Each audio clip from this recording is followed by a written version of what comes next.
Europe 1, 8h moins 20.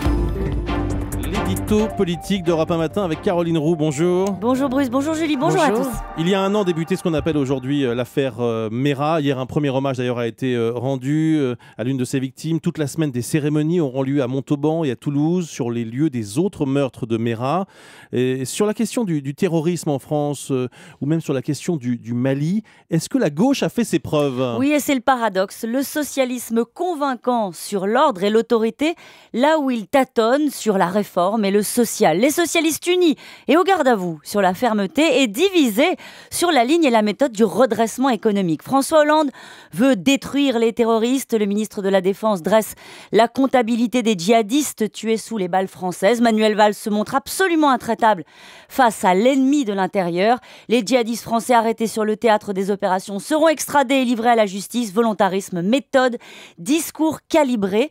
Alors la droite se fait discrète et n'embraye que très mollement quand Nicolas Sarkozy prend ses distances avec l'intervention au Mali. Le loyal Claude Guéant tente même un rattrapage pour expliquer que s'il avait été élu, Nicolas Sarkozy serait intervenu lui aussi. Sur le terrorisme et la sécurité, l'avantage est à celui qui exerce le pouvoir. Le procès en naïveté n'aura pas lieu. Et c'est pas fini, il va falloir trouver une porte de sortie au Mali et continuer à gérer le risque d'attentat sur le territoire. Vous avez raison Bruce, on ne le répétera jamais assez. Voilà bien un domaine dans lequel on ne peut jamais célébrer totalement une victoire.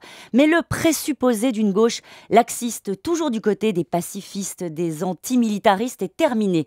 Le logiciel a été parfaitement rénové, toiletté, sans accroc et sans résistance. Avez-vous entendu des parlementaires socialistes s'indigner de l'intervention au Mali, des propos guerriers de l'exécutif, de la détermination du ministre de l'Intérieur quand il s'agit de condamner les violences contre les forces de l'ordre? Non, c'est le silence total dans les rangs, là où toutes les mesures économiques et sociales sont soumises à un débat permanent. Et au sein du gouvernement, ça se traduit comment ? Alors c'est là où c'est sans doute le plus flagrant. En 97, dans les années Jospin, les stars de la Dream Team, c'était Martine Aubry et Dominique Strauss-Kahn, les affaires sociales, et Bercy. Aujourd'hui, les premiers rôles au sein du gouvernement sont occupés par Manuel Valls et par Jean-Yves Le Drian. L'intérieur et la défense, le ministre des Armées qui a su imposer une voix forte et autonome aux côtés de François Hollande, très engagé sur le dossier malien, son domaine réservé. Alors, le président n'a pas eu à arbitrer entre deux lignes sur l'autorité. Voilà même un terrain sur lequel sa famille politique